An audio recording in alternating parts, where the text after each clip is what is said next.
सोचो धरती रुक गई तो क्या होगा। सोचो अगर हवा रुक गई तो क्या होगा। सोचो अगर किसी ट्रेन का सफर 2000 किलोमीटर है और वो 400 किलोमीटर पर जाके ही रुक गई तो क्या होगा। सोचो अगर पूरी पृथ्वी का पानी समंदर में ही जम करके एक जगह पर रुक गया तो क्या होगा। सोचो अगर डॉक्टर ऑपरेशन करते करते बीच में रुक गया तो क्या होगा। सबका एक ही जवाब है कि उनका होना ना होने के बराबर हो जाएगा। धरती घूमने से रुक गई तो उसके होने का कोई फायदा नहीं, असंतुलन हो जाएगा, जीवन समाप्त हो जाएगा।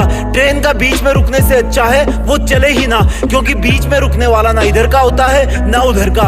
अगर नेचर में हाइड्रोलॉजिकल साइकिल यानी कि जल चक्र बंद हो गया तो भी जीवन समाप्त हो जाएगा। और अगर डॉक्टर ऑपरेशन करते हुए रुक गया तो फिर उसका बेहोश मरीज कभी भी होश में नहीं आएगा। अगर शुरू कर दिया है तो खत्म करके छोड़ो, अपना मकसद पूरा करके छोड़ो, चाहे कितना भी बड़ा सेक्रीफाइस करना पड़े। तुम्हारा हमेशा मेहनत करना ही तुम्हारे जिंदा होने का सबसे बड़ा सबूत है। और अगर लाइफ में तुम कुछ नहीं करना चाहते तो जियो एक मुर्दे की तरह, जिंदा लाश बनकर। हमेशा काम ना करने के बहाने ढूंढते रहना।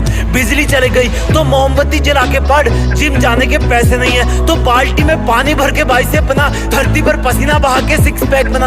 अगर मोबाइल में नेटवर्क नहीं आ रहा तो किसी और के मोबाइल से बात कर, खत्म कर और काम पर लग जा। वेट मत कर नेटवर्क के आने का। अगर स्टैंड पर बस नहीं आ रही तो भीड़ से थोड़ा हटकर स्मार्टफोन में खोए हुए इंसानों की तरफ देख के सोच कि तू आज इस भीड़ का हिस्सा क्यों है। नहीं चाहता था ना तू भीड़ का हिस्सा बनना, तो फिर जो शुरू तूने किया है उसको खत्म कर। चाहे तू किसी भी टाइम में हो, किसी भी जगह पे हो, किसी भी मौसम में हो। बड़ी बड़ी दिक्कत यह है कि तुम बार बार घड़ी की तरफ देखते रहते हो। क्या देख रहे हो? अरे वो नहीं रुकने वाला। अगर तू कर सकता है तो इसमें थ्योरी ऑफ रिलेटिविटी, सापेक्षता का सिद्धांत लगा, उसको देखना बंद कर। और जितनी स्पीड से वो टाइम भाग रहा है उतनी ही ताकत से तू भी अपने काम में, अपनी मेहनत में, अपनी पढ़ाई में मन लगा।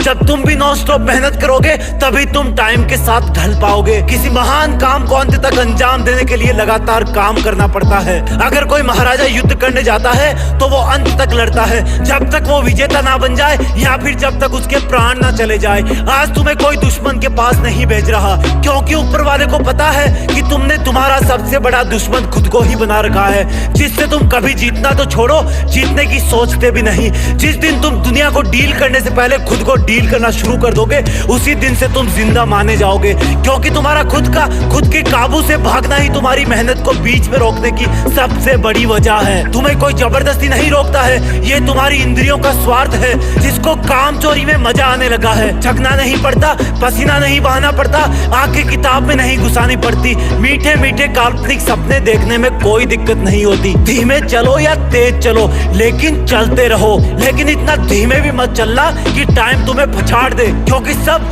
सिर्फ और सिर्फ टाइम का ही खेल है। अगर किसी के पास अनंत समय होता तो चाहे कुछ भी करता, 200 बरस भी लगातार मोबाइल पर गेम खेलता तो भी कोई फर्क नहीं पड़ता। लेकिन अगर तुम अपना हार्डवर्क बीच में ही ड्रॉप कर दोगे तो दुनिया के करोड़ों इंसान तुमसे एक झटके में आगे निकल जाएंगे। लोगों की कमी नहीं है यहाँ, सब आगे बढ़ना चाहते हैं, लेकिन सिर्फ कुछ ही लोग हमेशा आगे बढ़ने को सीरियसली लेते हैं। वो लोग हर कंडीशन से ऊपर होते हैं, उनके अंदर के हार्मोन हमेशा उनको एक ही डायरेक्शन में पुश करते हैं कि कुछ भी हो जाए, जो मकसद मेरा है उसके लिए हमेशा मेहनत करूंगा, कभी नहीं रुकूंगा। मैं हमेशा सिर्फ वही बहाने ढूंढूंगा जिससे मैं इस दौड़ रहे वक्त के साथ चल सकूं। मैं अपने इस अंदर वाले इंसान को मेरा गुलाम बनाऊंगा, ना कि गुरु, क्योंकि जितने भी सफल इंसान हुए ना उन्होंने हमेशा मेहनत करी है, वो कभी रुके नहीं। उनके लिए भी यही भीड़ थी, यही मौसम थे, यही शरीर था, और अगर करना चाहते तो उनके लिए भी कई बहाने थे। वो लोग मोटिवेशनल स्पीच सुनते थे या नहीं सुनते उनका मुझे नहीं पता, लेकिन वो लोग कंसिस्टेंट थे, वो लोग लगातार काम करते थे, और यही राज था। आपकी जीत को फिक्स करने के लिए हम ऐसे बहुत सारी वीडियोस लाते रहेंगे। वीडियो फॉरवर्ड करना और जुड़े रहना। जय हिंद, वंदे मातरम।